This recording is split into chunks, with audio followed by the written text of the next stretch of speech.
আমি আজকে multiple integral এটা শুরু করব। এটা সেমিস্টার ফোর কোর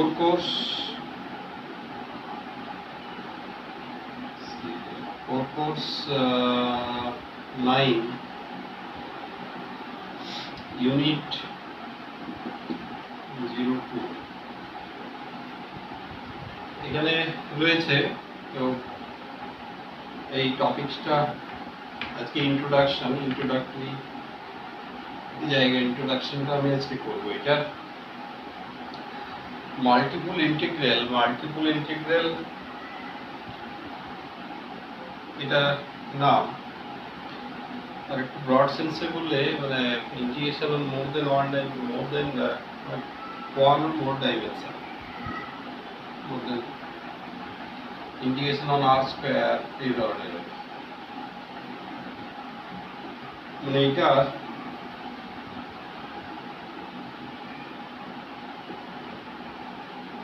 এই ইন্টিগ্রাল এটাকে বলে ডবল ইন্টিগ্রাল। এটার নাম হচ্ছে ডবল ইন্টিগ্রাল। তো এইখানে এর আগে আমরা রিমান ইন্টিগ্রাল, সিঙ্গেল ইন্টিগ্রাল পড়েছি। সিঙ্গেল ইন্টিগ্রালে a to b fx dx এটা পড়েছি। এটা আমরা জানি যে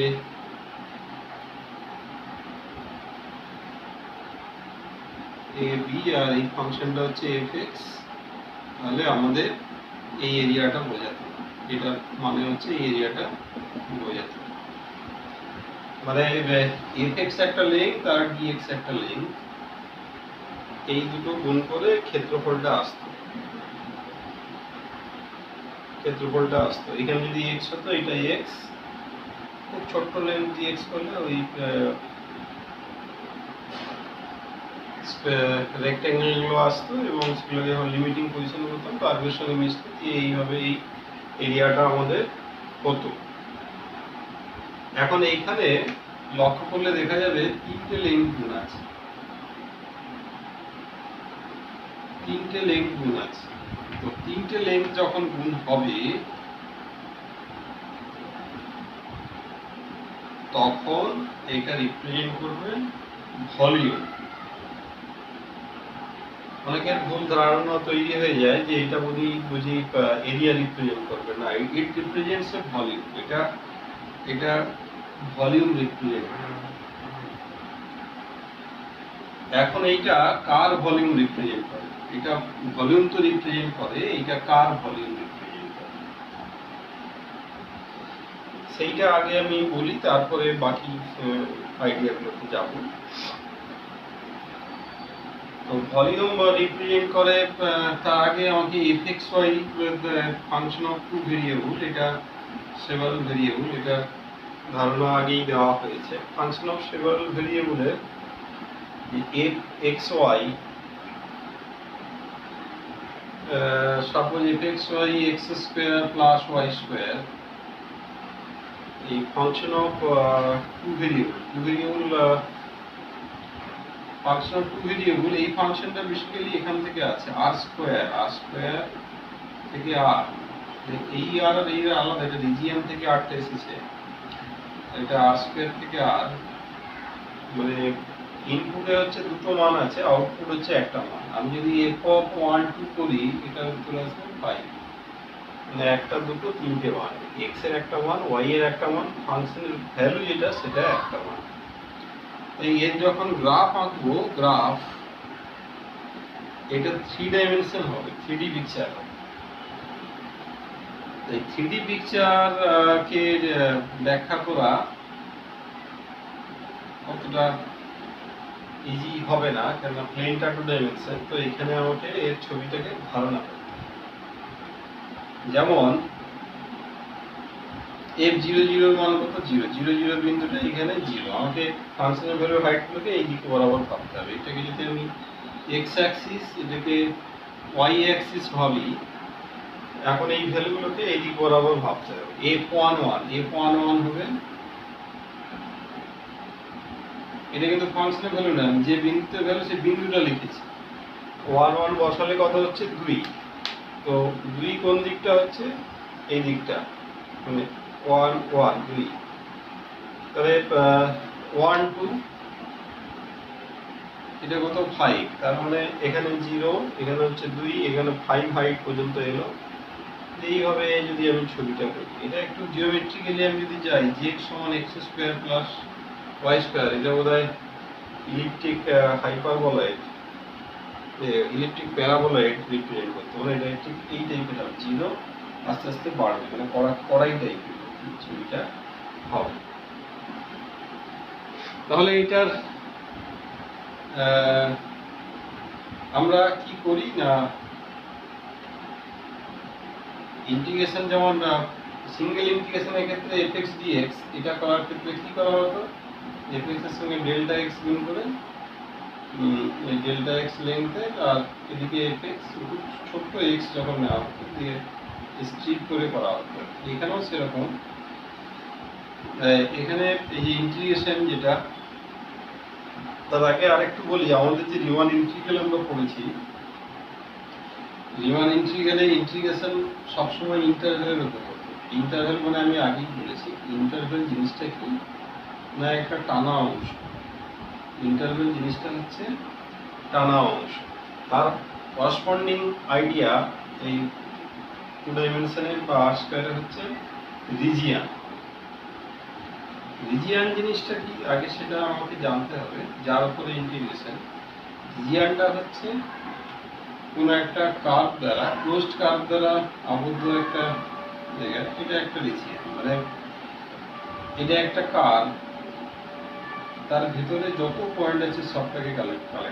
যেমন ইন্টারভ্যাল মানে যেখান থেকে নেব সমস্ত রিয়েল নাম্বার নিতে হবে, আর এটা মানে কি বাউন্ডারির ভিতরে যত পয়েন্ট আছে সবকে নিতে হবে, সেটা হচ্ছে আমাদের রিজিয়ান। সেটাকে মানে বাউন্ডারিটা কার, কিন্তু ভেতরটা যেটা সেইটাকে বলি আর, সেইটাকে বলা হয় আর। এটা রিয়েল নাম্বার আর নয়, এটা রিজিয়ানের জন্য আর লেখা হয়। কেউ কেউ এটাকে ই দিয়েও লেখে, বা আর ই এই নোটেশনগুলো ব্যবহার করা হয়, এগুলো হচ্ছে কি রিজিয়ান। তাহলে এই হচ্ছে আমার রিজিয়ান, যেখানে আমাদের এফএক্সআই পয়েন্টগুলো থাকে। আমরা প্রথমে কি করব, এই পয়েন্টে একটা ছোট্ট আয়তক্ষেত্র করবো। এই দিকটা হচ্ছে আয়তক্ষেত্র, যার খুব লিমিটিং কেস নেই, তখন ডিএক্স ডিওয়াই গুলো লেখা হয়। তো এইদিকে ডিএক্স ডিওয়াই গুণ করলে হয়ে গেল ক্ষেত্রফল। এইখানে যে বিন্দু, তার সঙ্গে উচ্চতা যেটা এফএক্স ওয়াই এর মান, সেটা এটা হচ্ছে উচ্চতা। তাহলে দৈর্ঘ্য প্রস্থ উচ্চতা গুণ করলে কি হচ্ছে, আয়তন হয়ে যাচ্ছে। এই লম্বা আয়তটাকে আয়তটা চোঙের মতো বলা যায়। যাই হোক, বা রেক্ট্যাঙ্গুলার প্যারালেলোগ্রাম বলা যায়। তার ভলিউম, দৈর্ঘ্য প্রস্থ উচ্চতা এইটা। এবার এইটাকে যখন এই পুরো রিজিয়নের উপর স্প্রেড করাবো, তখন ওই ভলিউমটা বিভিন্ন রকম হয়ে যাবে। তাহলে কিরকম দাঁড়াচ্ছে না, এর বিভিন্ন পয়েন্টে, এখানে হচ্ছে পয়েন্ট, ফাংশনের ভ্যালু এদিকে আছে, এখানে পয়েন্ট, ফাংশনের ভ্যালু এদিকে আছে। যদি কনস্ট্যান্ট ফাংশন না হয়, এই পয়েন্টে যে হাইটটা হবে, এই পয়েন্টের হাইট একটু আলাদা হবে। তাই উপরটা কিরকম দেখতে লাগবে না, উপরটা যদি বিভিন্ন সমতল হবে না। যদি কনস্ট্যান্ট হতো fxy সমান সাপোজ 5, তাহলে কি হতো, প্রত্যেকটা পয়েন্টে 5 হয়, তাহলে উপরটা এক প্লেন হয়ে যেত। তাহলে যে ভূমির ক্ষেত্রফল ইনটু উচ্চতা করলে কি পাওয়া যেত, আয়তন। এই ক্ষেত্রে ওই জিনিসটা করলে উপরটা এর টাইপের, এটা আয়তন। মোটামুটি আমি বোঝাতে পেরেছি, ছবি আঁকা যাবে না, তো এগুলোকে ভাবতে হবে। তাহলে যেটা ডবল ইন্টিগ্রাল, সেটা ভলিউম রিপ্রেজেন্ট করে।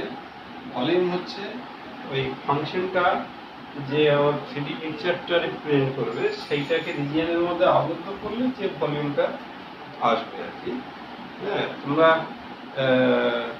এমনি এরকম তো হওয়া যেতে পারে যে নিচে একটা জায়গা ঘিরে দিলাম, সেখানে বালি আছে সাপোজ, বিভিন্ন সাইজের কাঠি পুঁতে দিলাম, দিয়ে একটা কার্ভ বরাবর দৈর্ঘ্য দিলে উপরটা দেখতে যেমন লাগবে পুরোটা ওই ভলিউমটাই হচ্ছে ইয়ে ভলিউম। তো এটা ভলিউম রেশিও একবারে ভেরি পার্টিকুলারলি যদি ফাংশনের মানটা আমি 1 ধরে নিই, 1, তার মানে প্রত্যেকটা হাইট কত 1, তাহলে ক্ষেত্রফলের সঙ্গে 1 গুণ করি, মানটা কিন্তু সেই একই। এক্ষেত্রে কি হবে, যার সাপেক্ষে আমি ইয়ে করছি, ইন্টিগ্রেশনটা করছি, তার যে ক্ষেত্রফল, সেই ক্ষেত্রফলটাই টোটাল ভলিউমের মানের সঙ্গে সমান হয়ে যাবে। কেন উচ্চতাটা গুণ করা হয়েছে 1 ইউনিট, প্রত্যেকটাই ফিক্সড আছে 1 ইউনিট। সেক্ষেত্রে এটাকে যখন 1 ধরে নেওয়া হয় তখন এই যে রিজিয়ানটা তার ক্ষেত্রফলটা বেড়ে যাবে। মানে অনেক সময় এই প্রশ্ন, অনেক বেসিক প্রশ্ন করে যে ডবল ইন্টিগ্রেশনের সাহায্যে কীভাবে এরিয়া বের করা যায়। এরিয়া মানে যার ইন্টিগ্রেশন করছি তার এরিয়া বের করা যায়। যে রিজিয়ানের উপরে ফাংশনটাকে যদি 1 ধরে নিই তখন বেসিক্যালি এটা ভলিউম, কিন্তু ম্যাগনিটিউডটা এরিয়ার সঙ্গে সমান হয়, সেই সেন্সে এটাকে বলা হয়।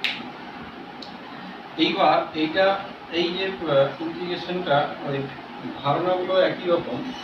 তো বেসিক থিওরি যেগুলো আমরা ইন্টিগ্রেশনে পড়েছি, ইন্টিগ্রেশনে যেগুলো রিমান ইন্টিগ্রেশনে পড়েছি, রিমানটাকে প্রায়োরিটি বেশি করেছে পরের দিকে, যদিও ইন্টিগ্রেশনের উপরে অনেকেই কাজ করেছে, নিউটন, রিমান, লিবনিজ। যাই হোক, আমি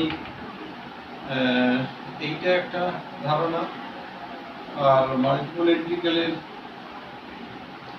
বেসিক যে সংজ্ঞা, সেই পার্টিশন করে করে যেটা বাউন্ডেডনেস, যে রিমান ইন্টিগ্রাল বেসিক্যালি আমরা ধরে নিই এফএক্সটা বাউন্ডেড। এখানেও আমরা এই যে ডবল ইন্টিগ্রাল করব সেখানে এফএক্স ফাইটাকে আমরা বাউন্ডেড ফাংশন ধরবো। আনবাউন্ডেড ফাংশন হলে আমাদের ইন্টিগ্রেবল হবে না ধরেই নেব। আর যেভাবে রিমান ইন্টিগ্রেশন করা হয়েছিল একই রকম ভাবে এখানে পার্টিশন করতে হবে। তবে এখানে রিজিয়ানের পার্টিশন মানে রিজিয়ান অনেক একটা কার্ভ দিয়ে অনেকটা জায়গা ঘিরল, এখানে পার্টিশন করতে গেলে ওই রকম ব্লক করে করে করতে হবে। প্যারালাল লাইন, এদিকে প্যারালাল লাইন, এদিকে প্যারালাল লাইন,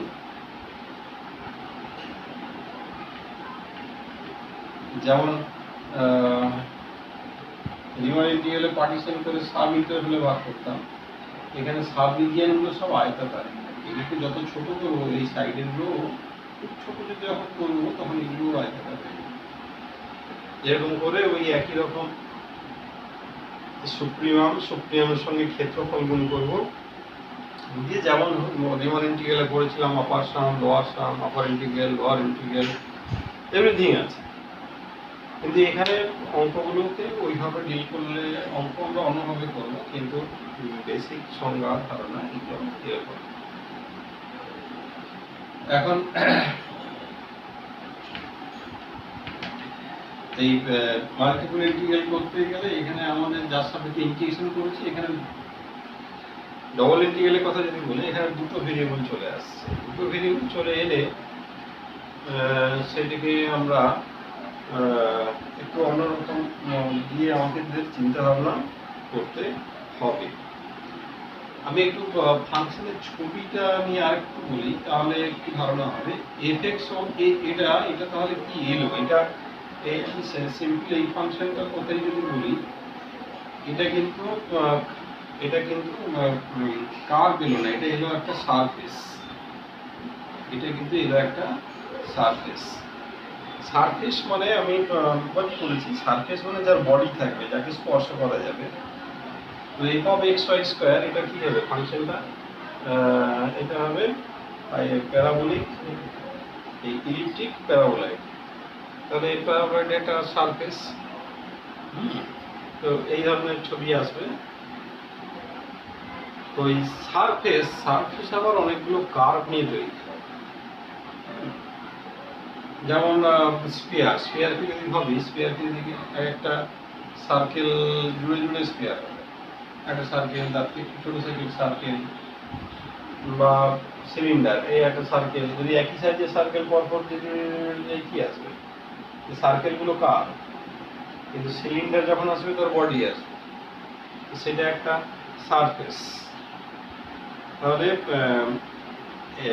এই সারফেস কি করে আসবে না, আমি যখন যদি একটা ভেরিয়েবলকে কনস্ট্যান্ট ধরে নিই, সাপোজ x সমান 1 ধরি, তখন কিন্তু এটা 1 প্লাস ওয়াই স্কয়ার, আমাকে শুধু একটা ভেরিয়েবল আছে।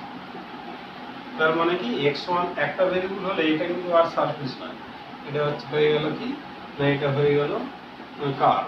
এটা তো আমরা জানি এটা হচ্ছে প্যারাবোলা, ওয়াই স্কয়ার সমান ওয়াই স্কয়ার সমান z মাইনাস 1 প্যারাবোলা, এটা একটা প্যারাবোলা। একই রকম ভাবে x সমান 2 করলে কি হবে, অন্য একটা প্যারাবোলা দিবে 4 প্লাস ওয়াই স্কয়ার। তাহলে একের জন্য একটা প্যারাবোলা, দুইয়ের জন্য আরেকটা প্যারাবোলা। এই প্যারাবোলাগুলো আস্তে আস্তে ঘুরতে ঘুরতে ঘুরতে ইলেকট্রিক প্যারাবোলায় হলো, বা এটা প্যারাবোলাইড হলো। তাই আমাদের এটাকে প্যারাবোলাইড শেপ নিয়েছে, তাহলে প্যারাবোলাগুলোকে জুড়ে জুড়ে প্যারাবোলাইড হলো। তো সেই রকম ভাবে যে আমাদেরকে কি করতে হবে না, আমাদেরকে প্রথমে একটা ভেরিয়েবলকে ভ্যারি করা, একটা ভেরিয়েবলের জন্য আর একটা ভেরিয়েবলকে ভ্যারি করাতে হবে। এইভাবে আইডিয়াগুলো নিয়ে নিয়ে আসে। মানে প্রথমে ওয়ান ডাইমেনশনাল জিনিস, তাকে এক্সটেন্ড করে করে টু ডাইমেনশন থেকে থ্রি ডাইমেনশন। প্রথমে পয়েন্ট আছে, পয়েন্ট জুড়ে জুড়ে সরলরেখা, সরলরেখা জুড়ে জুড়ে প্লেন, সেইভাবে জিনিসগুলো এক্সটেন্ড হয়। তো এখানেও এই যে রিজিয়ান, এই রিজিয়ানকেও, এই যে টোটাল রিজিয়ানকে উপরে এক্স ওয়াই ভ্যারি করছে। আমাকে যখন ইন্টিগ্রেশন করতে হবে, আমরা ইন্টিগ্রেশন ওয়ান ডাইমেনশন যে ইন্টিগ্রেশনটা শিখেছি, মানে ইন্টিগ্রেশন অন আর যেটা রিমান ইন্টিগ্রালে আমরা থিওরি করেছি, সেটার হেল্প নিতে যাবে। সেটার হেল্প নিতে গেলেই দুটো ভেরিয়েবলকে একসঙ্গে ইউজ করলে হবে না, ওটা সিঙ্গেল ভেরিয়েবলের উপরে। সেইটাকে কীভাবে টেকনিক্যালি আমাদের এগোনো যায় সেইটার দিকে আমরা ভাববো, ক্যালকুলেশনের পার্টের দিকে ভাববো। কেননা এই মেজারমেন্ট খুব দরকার, এটা ভেক্টর অ্যানালিসিসে প্রচুর অ্যাপ্লিকেশন আছে, সেখানে সেটা আরও জেনারেলাইজ জিনিস, তো আমরা সেদিকের কথা ভাবব। এখানে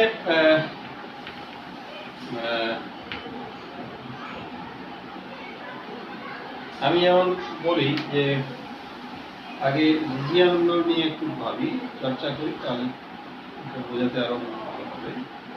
সাপোজ এই একটা রিজিয়ান আছে, এটা এরকম আছে ট্রায়াঙ্গুলার রিজিয়ান, এইটা ট্রায়াঙ্গুলার রিজিয়ান,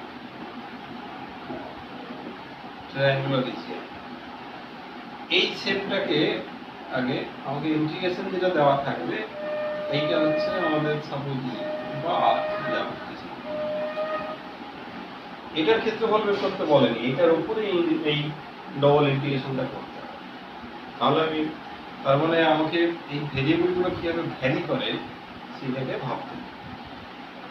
তো আমরা জানি যে ইন্টিগ্রেশন শুধু এ থেকে বি পর্যন্ত করেছে, এরকম একটা এর উপরে কখনো করিনি। এইখানে খেয়াল করে দেখতে হবে এই রিজিয়ানটা কিন্তু আবার অনেকগুলো লাইন দিয়ে কভার করা, এবং এই একটা লাইন, তার সঙ্গে যদি আমি এই আর একটা লাইন জুড়ে দিই, এই তারপরে আর একটা লাইন এভাবে জুড়ে জুড়ে দিই, তাহলে একটা সময় কি হবে, জুড়ে জুড়ে গিয়ে এখানে থেমে যেতে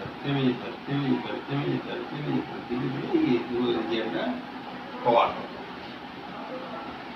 তাহলে যখন এই দিক দুটো উপায়ে এটাকে ভাবা যেতে পারে। আরেকটা কিভাবে ভাবা যেতে পারে, এদিক বরাবর গেলাম, এদিক বরাবর গেলাম, এদিক বরাবর গেলাম, এদিক বরাবর গেলাম, এদিক বরাবর গেলাম, এদিক বরাবর গেলাম, এদিক বরাবর গেলাম, তাহলে এই পুরো রিজিয়ানটাকে আমি দুটো ওয়েতে ভাবতে পারি। এদিকে যাওয়া মানে এক্স কে ভ্যারি করানো, মানে ওয়াই এর মানের জন্য এক্স কে ভ্যারি করা আছে। তাহলে ওয়াই এর মানটা কিন্তু আমার কত হবে, ওয়াইটা এখানে এদিকটা ওয়াই অ্যাক্সিস, তাহলে ওয়াইটা 0 থেকে কত দূর আসছে, এই প্রত্যেকটা ওয়াই এর জন্য এক্স ভ্যারি করছে, প্রত্যেকটা ওয়াই এর জন্য এক্স ভ্যারি করছে। তাহলে এক্স তাহলে কি হবে না, এক্স যদি ওয়াই জিরো করি, এক্স মানে এখানে ওয়াই জিরো মানে এখানে, তখন এক্স জিরো থেকে এখন যাবে কত পর্যন্ত, 1 পর্যন্ত। এটা বলে রাখি, এই লাইনটার সমীকরণ এক্স প্লাস ওয়াই সমান 1। কিন্তু যদি ওয়াই সমান আমি দশমিক 1 নিই আর একটু উপরে নিয়ে নিই, তাহলে কিন্তু এটা এক্সটা 1 পর্যন্ত যাচ্ছে না, এক্সটা তার আগে থেকে যাচ্ছে। কোথায় থামছে না, এখানে দশমিক 1 বসাই, 0.9 থামছে। তাহলে ওয়াই 0.1 করলে এক্স 0 থেকে শুরু হচ্ছে, 0.9 থামছে। তাহলে ওয়াইটা যেখান থেকে শুরু করবো সেই অনুযায়ী এক্সটা শুরু আর শেষ চেঞ্জ হবে। এই ছবি অনুযায়ী শুরুটা চেঞ্জ হচ্ছে না, শেষটা চেঞ্জ হচ্ছে। তাহলে এক্সটা কত ভ্যারি করছে, 0 থেকে ভ্যারি করছে। কোথায় শেষ হচ্ছে না, এই সমীকরণ থেকে যদি ভাবি, এক্স শেষ হচ্ছে 1 মাইনাস ওয়াই। তাহলে যে প্রত্যেকটা ওয়াই এর জন্য এক্স এইভাবে শেষ হচ্ছে, এইভাবে করলে পুরো এইটা কভার হচ্ছে। এবং প্রত্যেকটার জন্য এক একটা ইন্টিগ্রেশন হচ্ছে, প্রত্যেকটা এজে সবকে সাম করলে কম্বাইন্ড এফেক্ট করে পুরো আমরা ডবল ইন্টিগ্রেশনটা পাবো। তাই এটার উপরে যদি কোনো ফাংশন থাকে f x y dx dy, তাহলে আমার এইটা আমাকে করতে হবে এক্স এর রেঞ্জটা 0 থেকে 1 মাইনাস ওয়াই। এইটা কাকে ভ্যারি করাচ্ছি, মনে রাখতে হবে ডিএক্স কে। এবং এইটা কাদের জন্য ভ্যারি হচ্ছে না, ওয়াইটা 0 থেকে কতদূর যাচ্ছে, 1 পর্যন্ত, দিলেই পুরো এরিয়াটা কভার হচ্ছে। তাহলে এটা হবে 0 থেকে 1 ডি ওয়াই। তাহলে ওয়াই এর 0 থেকে 1 এর জন্য এক্স ভ্যারি করবে 0 থেকে 1 মাইনাস ওয়াই। তাহলে এর এক একটা মানের জন্য এর অনেকগুলো টাইপের ভেরিয়েশন আছে।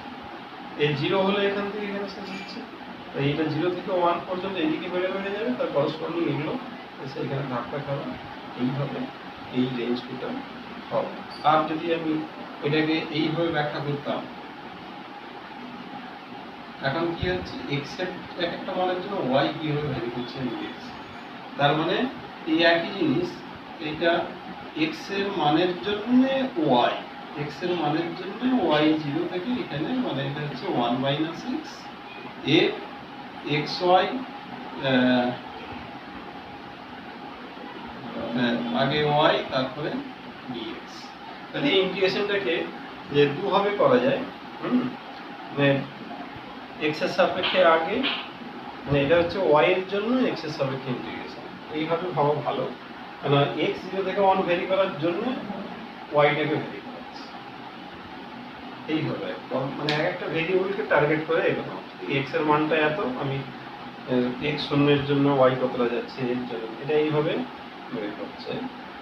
এইভাবে এই দুটো পার্টে করা যাচ্ছে, দুটো ডিফারেন্ট অর্ডারে জিনিসটা আসে। দুই যেহেতু একইভাবে কভার করা যাচ্ছে, দুটো মান একই আসবে। যে ক্ষেত্রে যেটা ক্যালকুলেশন করলে সুবিধা হবে আমাদেরকে, সেই ক্ষেত্রে সেরকম করতে হবে। আমি জাস্ট একটা রিজিয়ান দিয়ে বোঝালাম, ছবি যেমন আসবে আমাকে সেরকম ভাবতে হবে। আমি বেশ কয়েকটা অঙ্ক পরপর দেখাবো আজকে, এই লেকচারে হয়তো সম্ভব হবে না। আমি আরেকটা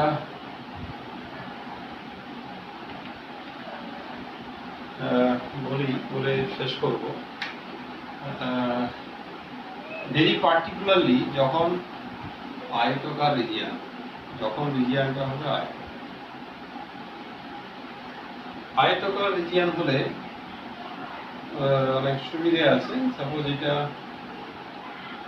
এখানে এক্স এর মানটা এ আর এখানে এক্স এর মানটা বি, মানে এটা x equals to a line, এটা এক্স ইকুয়ালস টু বি, এটা y equal to c line, y equals to d. তাহলে আয়তকার রিজিয়ান যদি হয়, এখন এক্স এর প্রত্যেকটা মানের জন্য, এক্স এর মান বা ওয়াই এর প্রত্যেকটা মানের জন্য এক্স এর যে ভেরিয়েশনটা ফিক্সড। আয়তকার হয়ে যাওয়া মানে কি, আমি এক্স এর মান এখানে এ আর এই লাইনে বি, এখানেও যদি শুরু করে এক্স এর মান এখানে এ এই লাইনে বি, তাহলে এখানে ওয়াই এর প্রত্যেকটা মানের জন্য এক্স এর যে লিমিটটা, এটা কিন্তু কোনো চেঞ্জ হচ্ছে না, যেটা আগে রিজিয়ানে হচ্ছিল।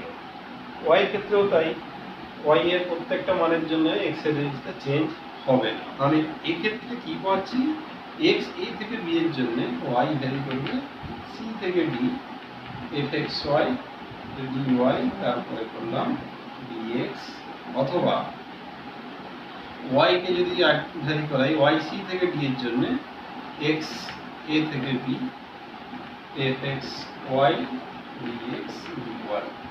অনেক বইতে নোটেশন নিয়ে করে এ টু বি, এটা ডিএক্স এইভাবে লেখা হয়, c to b f x y d y. এটা এই দুটো একই জিনিস, এই দুটো একই জিনিস, কনফিউশন এড়াতে এইভাবে লেখাই ভালো।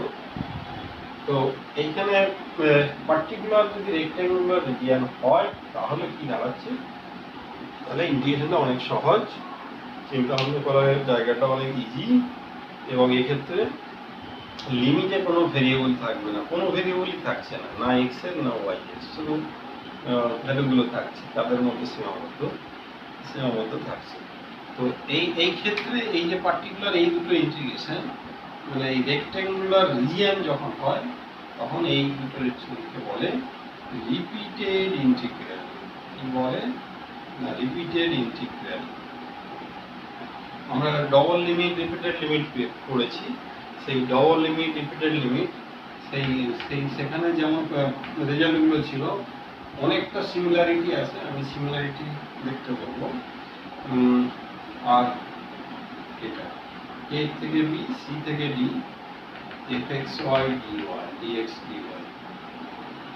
এখন যদি অ্যাকচুয়ালি যেভাবে অঙ্ক করা হলো তার সঙ্গে কম, অ্যাকচুয়ালি এক্স ওয়াই দুটো একসঙ্গে ভ্যারি করবে, এখানে একটাকে ভ্যারি করাচ্ছি আর একটাকে কনস্ট্যান্ট। তার কিছু শর্ত আছে, যখন এই আলাদা ভ্যারি করালে সমান হয়ে যায়। আমরা অত ডিটেলসে ডিপেতে যাবো না, আমাদের ক্যালকুলেশনটা মেনলি দরকার, তাই আমরা সবকেই ধরে নেবো যে এরকমভাবে একটাকে আগে ভ্যারি করিয়ে পরেরটাকে ভ্যারি করানো যায়। তো এখানে তিন ধরনের ইন্টিগ্রালের কথা বলা হচ্ছে, ডবল ইন্টিগ্রাল আর দুটো রিপিটেড ইন্টিগ্রাল, এটা একটা। তো এরকম হতে পারে যে রিপিটেড ইন্টিগ্রাল দুটো এক্সিস্ট করেছে কিন্তু ডবল ইন্টিগ্রাল এক্সিস্ট করে। এইখানে একটা থিওরি আছে, যদি এটা এক্সিস্ট করে তাহলে এই দুটো ইন্টিগ্রালের মান যদি এক্সিস্ট করে অবশ্যই সমান। যদি দেখা যায় যে এই দুটো ইন্টিগ্রাল এক্সিস্ট করেছে অথচ মান সমান হয়নি, তার মানে ডবল ইন্টিগ্রাল অবশ্যই এক্সিস্ট করে।